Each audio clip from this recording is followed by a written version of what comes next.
You know, one of the wildest things about doing this podcast for so long is how many completely insane animal stories I've heard. Every time I think I've heard it, another guest comes in and just blows my mind. I've always had this fascination with the animal kingdom, man. It's brutal, beautiful, and absolutely unpredictable. And when people come in here with firsthand experiences or unbelievable facts, it reminds me just how little we really understand about the world around us. So today, I want to talk about some of the craziest animal stories that have ever been told on the show. Stuff that makes you question evolution, survival, and what intelligence really means. I remember the first time someone told me about the killer whales off the coast of South Africa. You think of orcas as these majestic, playful animals you see at SeaWorld, but in the wild they're like assassins. Absolute precision hunters. There were these two specific orcas that started targeting great white sharks, not by accident, not randomly, but deliberately. They figured out that inside the shark's liver is this nutrient-rich organ packed with oils and fats. So these orcas learned to kill sharks with surgical precision. They'd flip the sharks upside down, which puts them into a trance-like state, slice them open right where the liver sits, eat that, and just leave the rest to sink. It's like serial killer behavior, but in nature. What's even more insane is that after these attacks, great whites disappeared from that region for months. Like the whole population just evacuated because they knew killers were in town.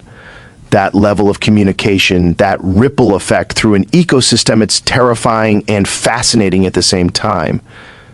Then there was the story of the honey badger. Everyone's seen that viral crazy honey badger video, but when you actually talk to people who've worked in Africa and dealt with them, it's next level. These things are small, but they've got the attitude of a tank with teeth. There's this sanctuary that rescued one named Stoffel, and he was like the Houdini of the animal world. They built fences, electric wires, most everything, and he escaped every single time. He would use sticks, rocks, even climb on the backs of other animals to reach a latch. He figured out locks. He watched humans open gates and just mimicked them. At one point, they locked him in an enclosure with nothing but dirt, and he started digging up rocks to use as steps. You hear something like that, and you realize intelligence isn't just a human thing. Nature's got some geniuses out there, only difference is they use their brains to wreak havoc. Speaking of chaos, there's that story about crocodiles during World War II. It's one of those tales that sounds like a horror movie, but it's real. In 1945, British and Japanese soldiers were fighting on this island in Burma, and when the Japanese tried to retreat through the mangrove swamps of Ramri Island, they were met not just by enemies, but by thousands of saltwa. Crocodiles, the biggest, most aggressive reptiles on Earth. Imagine being injured, stuck in knee-deep mud, and hearing that deep splash behind you. People said the screams went on all night. Historians say it was one of the deadliest animal attacks ever recorded. Hundreds of soldiers killed not by bullets, but by crocs. It's brutal. It's nature's version of hell, and it shows how small humans can be when we step into the wrong ecosystem. Then we had stories about chimpanzees that make you realize how close they are to use and how dangerous that closeness can be. Chimps look cute in movies, but in the wild or in captivity, they can turn on you in a second. There was that story of Travis, the chimp who lived like a person, wearing clothes, eating at the table, drinking wine, until one day something just switched in his brain. He attacked a woman, nearly tore her face off. It's horrifying, but it's also deeply sad because it shows what happens when we blur the line between wild and domestic. Chimps are strong enough to pull a man's arms off. People forget that. They're not pets. They're wild animals that just happen to share 98% of our DNA. And that's what's eerie. They're so close to human that their violence feels personal. Another story that blew my mind was about crows. These birds are like flying supercomputers. Scientists did experiments where they gave crows puzzles that required multiple steps, like using one tool to get another tool to reach the food, and they solved it. But what's even wilder is that crows remember faces. If you mess with one, it will recognize you years later. There was a guy who used to trap and tag crows for research, and even when he changed clothes, wore hats, sunglasses, the birds would dive bomb him whenever he came near. They taught their friends too. That means they're not just reacting, they're communicating socially like we do. There's something eerie about that. You start thinking maybe intelligence didn't start with humans. Maybe it's scattered throughout evolution in ways we just haven't measured yet. Then there's that insane story about octopuses.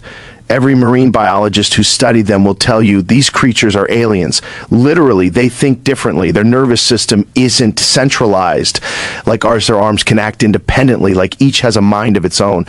There was one octopus in an aquarium that would sneak out of its tank at night, crawl across the floor, eat fish from another tank, and crawl back before morning. The staff couldn't figure out why the fish were disappearing until they set up a camera and saw this slippery little escape artist doing a midnight raid. That's a level of problem solving that feels like something out of a sci-fi story. You look at those eyes, and it's like something is looking back that understands more than we think. And then, man, there's the story of the elephants that mourn their dead. You talk to conservationists, and they'll tell you it's not superstition, it's real. Elephants will find the bones of other elephants, even ones that died years ago, and they'll touch the skulls gently with their trunks. They'll stand there silently like they're paying respect. When one of their herd dies, they stay by the body, sometimes for days, covering it with branches and dirt. You can't see that and still think animals don't feel grief. There's emotion there, memory, empathy, maybe not in the human sense, but it's something deep and ancient.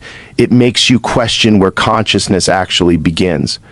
One of the strangest stories I heard was about dogs predicting death. There was a hospice where a therapy dog named Oscar would lie next to patients shortly before they passed away. Always the same pattern. The nurses noticed it. He somehow sensed when someone was about to go.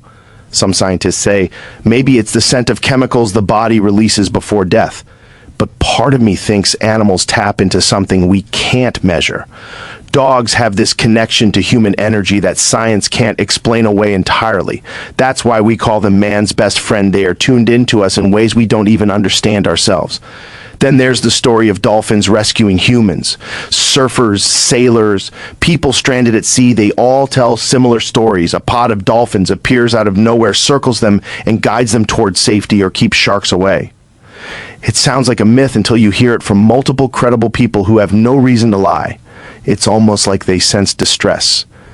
There was a group of divers off the coast of New Zealand surrounded by great whites, and the dolphins formed a barrier around them until the sharks left. That's interspecies cooperation. It's wild to think there's a creature out there that just instinctively protects another species for no reason other than empathy or curiosity. Dolphins might be the closest thing we have to another intelligent civilization on this planet. And then there's this one that sticks with methawolves of Chernobyl. After the nuclear disaster, the area became a ghost zone. Humans left, but nature didn't. The wolves took over. Scientists started studying them and realized something weird. These wolves are thriving. Despite the radiation, despite the danger, they're healthier and bolder than normal wolves. They've adapted to the environment in ways we don't fully understand. Some say the radiation may have triggered genetic resilience. Others think the lack of humans just gave nature space to rebalance. Either way, it's haunting. Out of one of the worst human disasters, life found a way not just to survive, but to flourish. There's something poetic about that. Another story you'll never forget is about the polar bears and their intelligence. People think of them as big white predators, but they're tactical hunters. Indigenous hunters told stories of bears using tools covering their black noses with a paw while stalking seals so they blend into the snow. That's camouflage, that's thought. They'd wait by a seal's breathing hole for ours in silence, in temperatures that would kill most animals. That's patience. That's instinct turned into strategy. It's scary to realize how much planning goes into what looks like simple survival. And then we had the crazy tale about anacondas in the Amazon. Explorers talk about seeing snakes over 25 feet long, thick as a car tire, capable of swallowing entire deer. People think it's folklore until they find skins or see the ripples under the surface. One researcher told me he was kayaking when the water around him just went still, then this huge shadow moved beneath him like a living submarine. He said it was the most primal fear he'd ever felt. Nature doesn't need monsters from movies, it's already got them. Another insane animal moment came from Australia, because of course it did. The cassowary, this prehistoric bird that looks like a colorful ostrich but has claws like a raptor. People underestimate it until it kicks. One kick can open a person up like a knife. They're territorial, unpredictable, and fast. A guy once tried to feed one and it charged him so hard it broke through a fence. It's like a reminder from evolution some creatures never forgot they came from dinosaurs. But one of the most mind-bending animal facts ever told on the podcast was about tardigrades, these microscopic water bears. You can boil them, freeze them, shoot them into space, and they survive. Scientists exposed them to the vacuum of space and radiation that would kill anything else, and they came back fine. They just go into this suspended animation, then rehydrate later and keep living. That's not just resilience, that's biological wizardry. It makes you wonder how many forms of life are out there in the universe, built on similar designs to me, tough, unstoppable. I also remember hearing about parrots and their understanding of language. There was one named Alex who knew over 100 words and could actually form simple sentences. When asked what color an object was, he could answer correctly.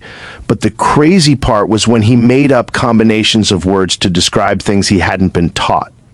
Like calling an apple a red banana. That shows creativity, imagination. It's not mimicry, it's thought.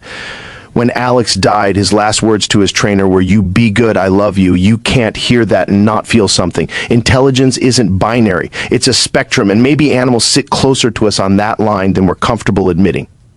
Then there's the story of a gorilla named Coco who used sign language. She could communicate emotions, ask for things, even lie. When her kitten died, she signed the word for sad. That moment changed how scientists looked at communication. It made them realize that language isn't just wordsits emotion, it's intent. Coco's story is beautiful and heartbreaking because it shows how much depth we share with creatures we once thought were just beasts.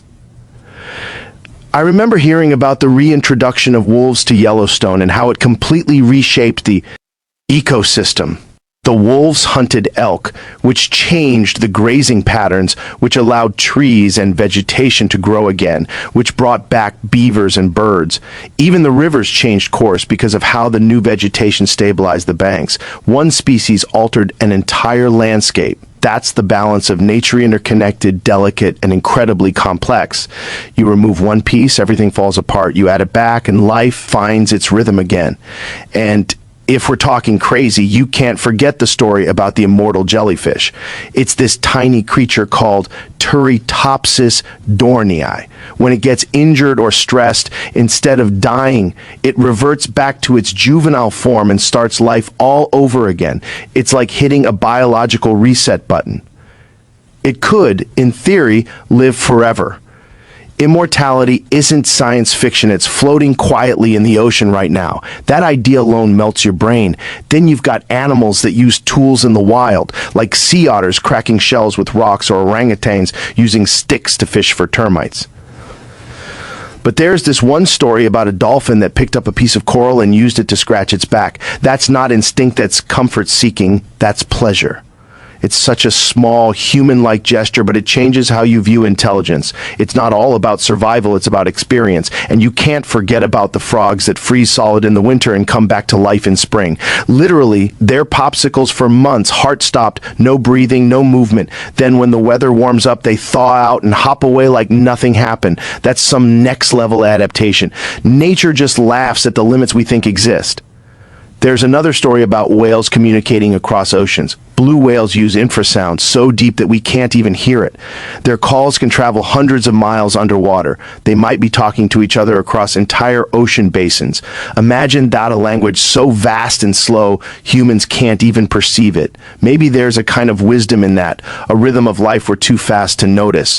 One time we talked about how animals predict natural disasters. Before the tsunami in 2004, people noticed elephants running inland hours before the wave hit.